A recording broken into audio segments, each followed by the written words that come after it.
Adik-adik sekolah minggu. Halo, selamat pagi, shalom.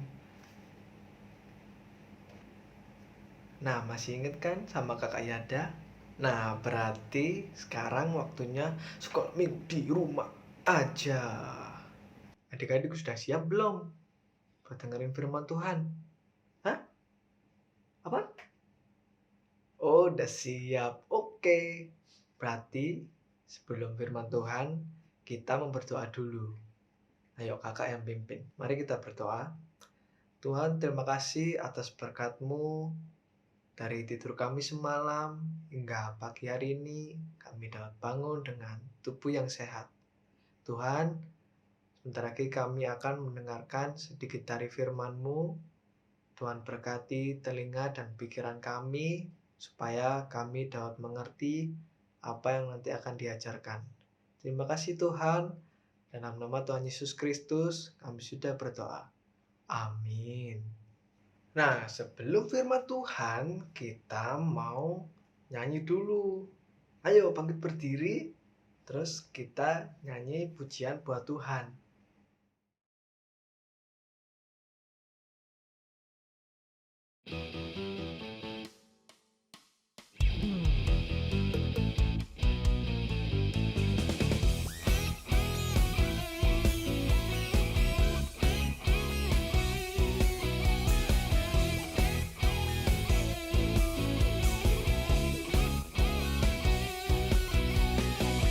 Tingginya langit, lebih tinggi kasih Yesusku.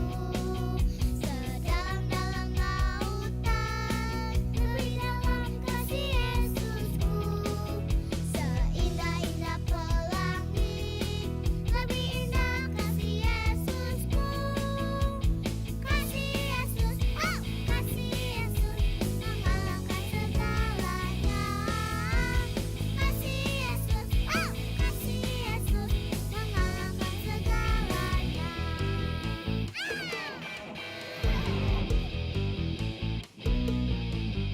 Setinggi-tingginya langit, lebih tinggi kasih Yesusku. Sedalam-dalam lautan, lebih dalam kasih Yesusku. Seindah-indah pelangi, lebih indah kasih Yesusku. Kasih Yesus, oh kasih Yesus, mengalahkan segalanya. Kasih Yesus, oh kasih Yesus, mengalahkan segalanya.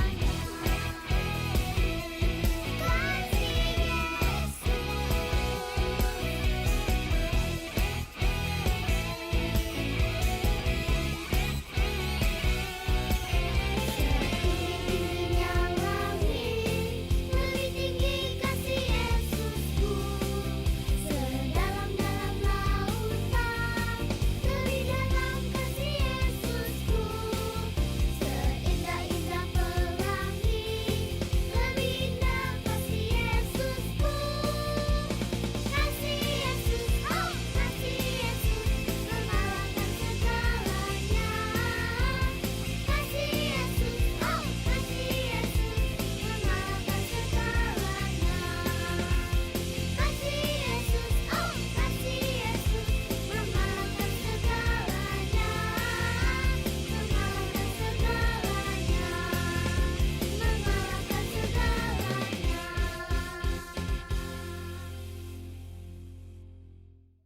Nah, hari ini kita mau belajar tentang jangan membunuh. Adik-adik tahu nggak jangan membunuh itu apa? Jadi gini ceritanya. Sebelum itu kakak tanya dulu deh. Siapa yang memberi kita hidup? Tuhan Yesus, benar. Nah, Tuhan kan menciptakan kita sesuai dengan gambarannya. Dan Tuhan juga yang melindungi hidup kita, benar nggak? Nah, tapi Tuhan kasih perintah di 10 perintah Allah. Yang salah satunya bilang kalau kita jangan membunuh. Nah, maksudnya apa sih? Jadi, kita tidak boleh mengambil atau merampas hidup seseorang. Karena Tuhanlah yang berhak menentukan hidup mati seseorang.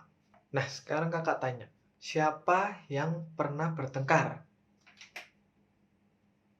Ya, kakak juga pernah bertengkar dulu waktu kecil. Nah, apa sih alasan kalian bertengkar? Pasti karena temanmu itu nakal, bener nggak? Terus, apa sih akibat kalau kita itu bertengkar? Nah, adik-adik tahu nggak cerita dalam Alkitab tentang saudara yang bertengkar terus akhirnya membunuh? Nah, ini contohnya. Adik-adik tahu nggak ini siapa? Nah, yang ini Kain, yang ini Habel. Nah, menurut adik-adik, Kain ini punya rencana nggak untuk membunuh Habel? Jawabannya tidak. Nah, terus kenapa sih kok Kain bisa membunuh Habel? Nah, Kain ternyata ada rasa iri. Terus setelah iri, lama-lama dia menjadi dendam. Nah, karena sudah dendam, akhirnya ada iblis kecil tuh. Tahu nggak iblis kecil? Yang biasanya di sebelah telinga itu loh, kayak yang di Tom and Jerry. Nah, yang ini. Nah, dia berbisik akhirnya, bunuh Habel. Nah, gitu ceritanya. Jadi, awal mula pembunuhan itu terjadi karena pertengkaran. Jadi ya adik-adik, kalau bisa sedikit mungkin jangan sering-sering bertengkar. Nanti nggak baik loh buat adik-adik. Oke? Nah, dulu pada zaman Nabi Nuh, jauh sebelum masa Nabi Musa dan bangsa Israel ke Gunung Sinai, Tuhan Allah sudah menetapkan dengan tegas siapa yang menumpahkan darah manusia, darahnya akan tertumpah oleh manusia. Sebab Allah membuat manusia itu menurut gambarnya sendiri. Nah, terus akhirnya waktu zaman Nabi Musa, kan Nabi Musa naik tuh ke Gunung Sinai. Terus akhirnya Tuhan kasih 10 perintah Allah. 2 loh batu itu kan. Terus ada salah satu yang tulisannya gini, jangan membunuh. Nah, tapi kan hukum ini buat apa? Kan bangsa Israel habis keluar dari tanah Mesir, terus menuju ke tanah perjanjian, harusnya kan mereka gembira ya.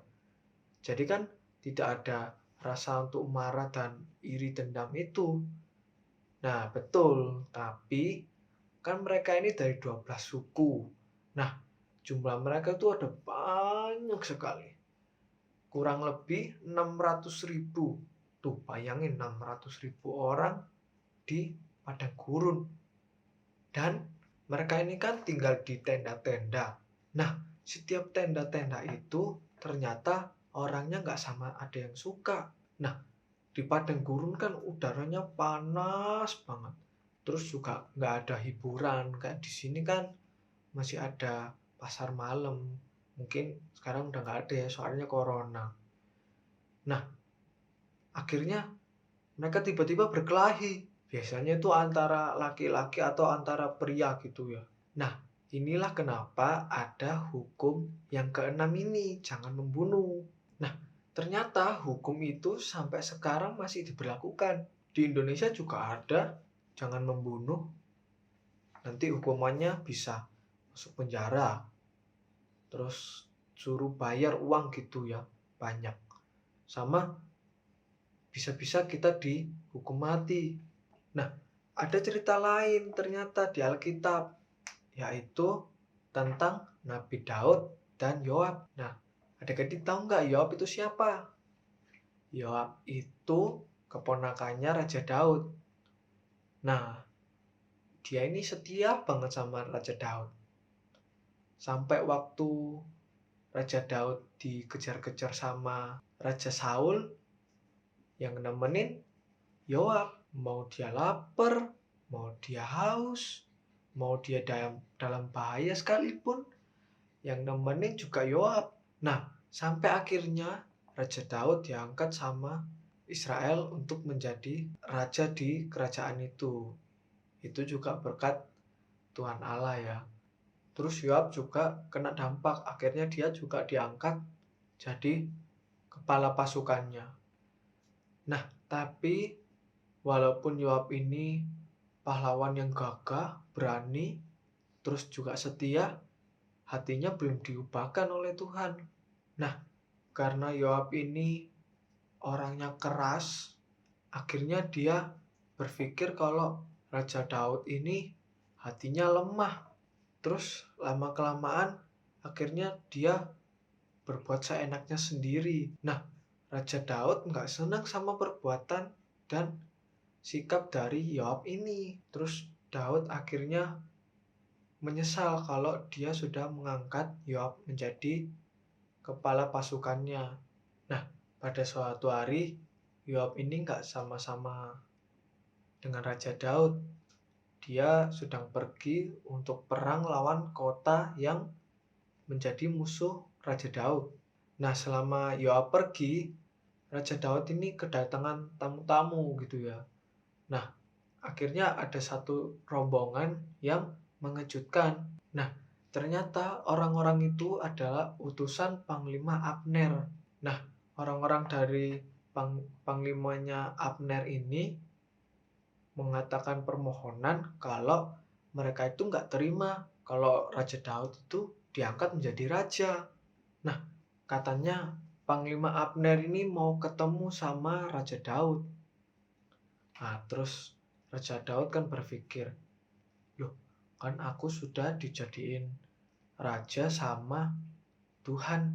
Kalau Abner ini bermaksud baik, kenapa dia mau datang sama aku ya? Nah, akhirnya Raja Daud kepikiran, oke, saya akan membuat perjanjian dan menguji kejujuran Abner. Terus Raja Daud akhirnya memutuskan kalau Abner harus membawa anak Saul namanya Mikal yang tidak lain adalah istri Daud. Nah, Mikal ini kan ditahan sama keluarga Saul. Nah, kalau kamu bisa membawa, berarti aku percaya kalau kamu itu bermaksud baik. Nah, akhirnya utusan-utusannya itu pulang.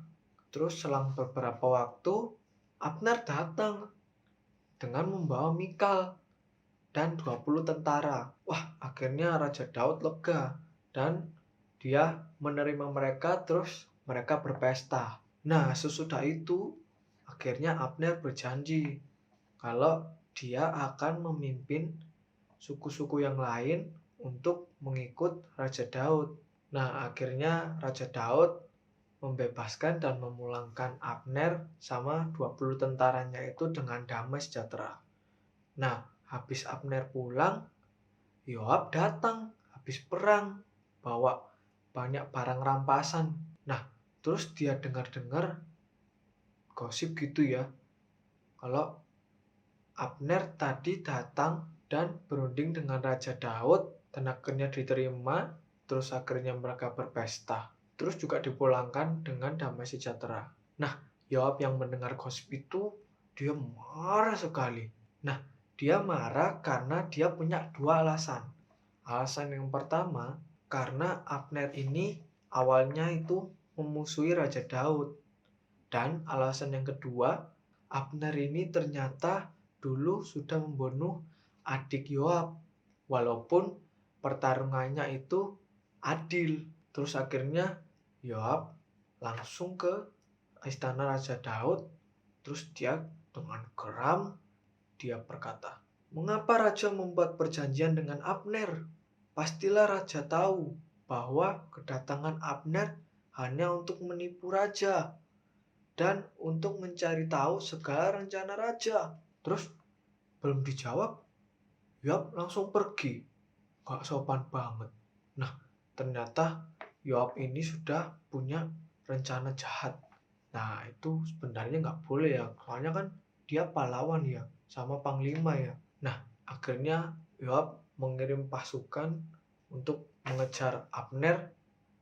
Terus berbohong. Bohongnya gini, Raja Daud ada hal yang lupa disampaikan. Kembalilah. Nah, karena Abner nggak curiga, dia langsung kembali ke kerajaan Daud. Nah, di situ Yoab sudah menunggu. Dia pura-pura baik gitu ya, menyapa Abner. Terus dia dirangkul gini, terus dia dibawa ke sebelah sana yang nggak ada orangnya, yang nggak kelihatan sama orang gitu ya. Nah, karena di situ udah nggak ada orang, nggak ada yang lihat, akhirnya Yoab dengan rencananya dia ambil pedang, terus dia tusuk itu Abner berulang kali sampai dia akhirnya mati di tempat itu. Nah, Daud pun tahu kalau misalnya Abner itu yang membunuh adik Yoab. Ya walaupun pertarungan itu adil. Nah, Abner itu kan kuat. Nah, dia tahu kalau adiknya Yoab ini lebih lemah dari dia. Abner ini jauh lebih kuat. Lalu dia udah bilang juga, kamu berhenti aja, tidak usah lagi menyerang aku. Tapi adik Yoab tidak mendengar, lalu dia menyerang. Dan akhirnya Abner pun bertarung dan Abner pun yang memenangkannya. Nah, tapi sekarang Yoab membunuh Abner, tapi dengan cara yang tidak benar, dengan cara yang licik. Daud pun sangat menyesal, dia marah sekali dengan perbuatan Yoab ini. Terus dalam kesedihannya, Raja Daud berkata, Tuhan tahu bahwa aku dan rakyatku sama sekali tidak bersalah dalam hal pembunuhan ini. Biarlah Yoab dan keluarganya dihukum Tuhan atas perbuatannya. Kemudian Daud menyuruh Yoab dan anak buahnya untuk bergabung dalam kesedihan kematian Abner ini. Nah, karena Daud ini masih sayang sama Yoab ya, dia tetap dibiarkan untuk menjadi panglima kepala tentaranya. Tapi dia masih aja nggak berubah. Dia melawan Raja Daud. Nah, pada suatu hari waktu Absalom, anak Daud, memberontak ke ayahnya, Yoab disuruh untuk menangkap dan jangan membunuh dia. Yoab dengar, terus dia mengerti dengan baik, tapi akhirnya dia pergi lalu membunuh Absalom. Nah, karena ketidaktaatannya ini, akhirnya Yoab dipecat sama Raja Daud, tidak boleh menjadi panglima tentara lagi. Nah, di akhir hidupnya, Yoab ini bergabung sama anaknya Raja Daud, yaitu Raja Salomo, untuk memberontak Raja Daud. Terus dia melarikan diri ke kemah suci, terus minta pengampunan sama Raja Salomo. Tapi Raja Salomo sudah cukup. Dia ini tidak bisa diampuni lagi. Terus akhirnya dia diusir, dia disuruh keluar. Nah, di luar itu sudah ada banyak tentara yang siap untuk membunuh dia. Akhirnya dia nggak bisa tetap di dalam, akhirnya dia keluar, terus akhirnya dia mati oleh tentara-tentara itu. Nah, dengan demikian, genaplah firman Tuhan yang berkata, siapa yang menumpahkan darah manusia, darahnya juga akan ditumpahkan oleh manusia. Nah, mungkin adik-adik pikir ya dalam hati, tapi kan aku nggak pernah membunuh kayak Yoab. Nah, coba kita selidiki apa yang Tuhan Yesus bilang tentang hukum keenam ini. Coba buka Matius 5 ayat 21-22. Kakak bacain ya. Kamu telah mendengar yang difirmankan kepada nenek moyang kita. Jangan membunuh. Siapa yang membunuh harus dihukum. Tetapi aku berkata kepadamu, setiap orang yang marah terhadap saudaranya harus dihukum. Siapa yang berkata kepada saudaranya, kafir, harus dihadapkan ke mahkamah agama. Dan siapa yang berkata, jahil, harus diserahkan ke dalam neraka yang menyala-nyala. Ih, serem ya. Ah, adik-adik, mau nggak masuk neraka? Ih, Kak Yada juga nggak mau ya. Nah, di sini Tuhan Yesus menjelaskan, membunuh biasanya dimulai dari perbuatan yang lain. Terus Tuhan Yesus juga bilang kalau ada 2 dosa yang bisa membuat kita masuk ke neraka. Yang pertama itu adalah marah kepada orang lain. Yang kedua itu mengejek orang dengan berkata kafir. Dan dosa yang ketiga itu dijelaskan di 1 Yohanes 3 ayat 15. Coba dibuka Alkitabnya. Nih, kakak bacain ya. Setiap orang yang membenci saudaranya adalah seorang pembunuh manusia.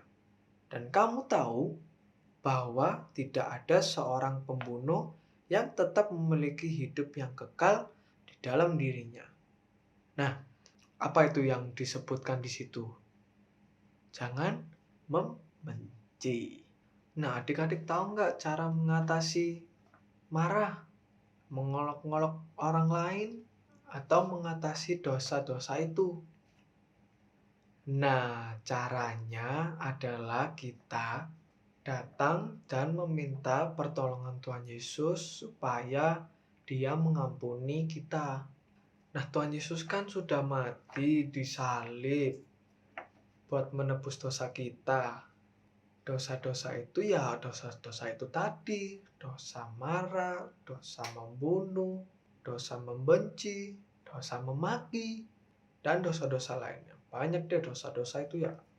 Nah, kalau kita bersedia datang kepada Tuhan, terus kita minta mohon, dan kita mengakui dosa-dosa kita, pasti deh Tuhan akan mengampuni kita dan membersihkan kita, menyucikan kita dari dosa-dosa itu. Maka kasih Tuhan itu juga akan meliputi kita, terus akhirnya kita bisa mengampuni orang lain. Nah, sekarang kakak ada cerita tentang Kain sama Habel. Mau tahu ceritanya kayak apa? Tonton aja videonya sendiri.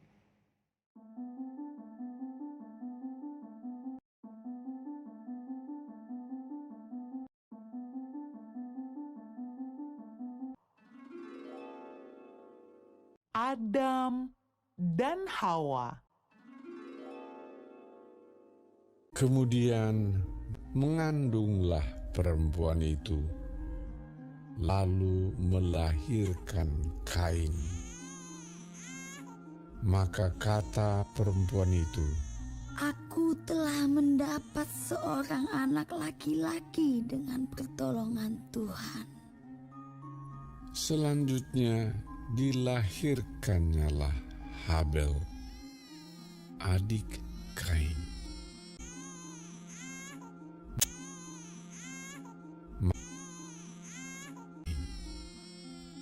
Dan Habel menjadi gembala kambing domba, Kain menjadi petani. Setelah beberapa waktu lamanya, maka Kain mempersembahkan sebagian dari hasil tanah itu kepada Tuhan sebagai korban persembahan.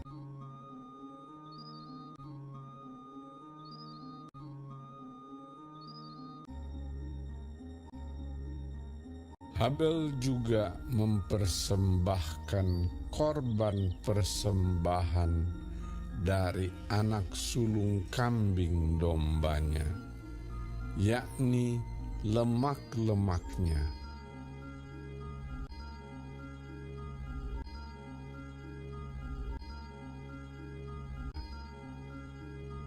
Maka Tuhan mengindahkan Habel dan korban persembahannya itu.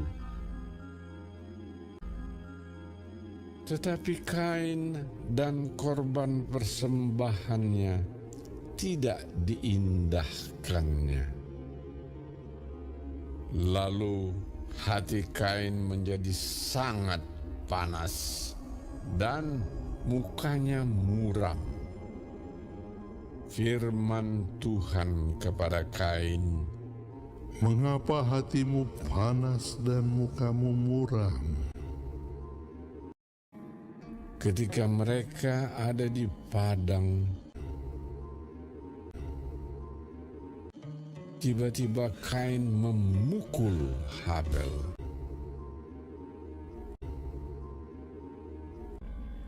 Di mana Habel, adikmu itu?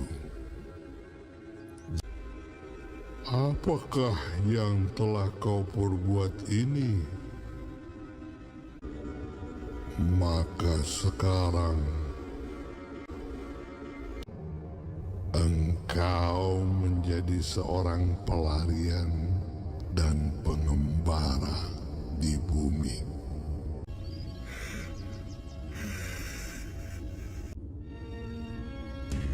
Lalu Kain pergi dari hadapan Tuhan dan ia menetap di tanah Nod di sebelah timur Eden.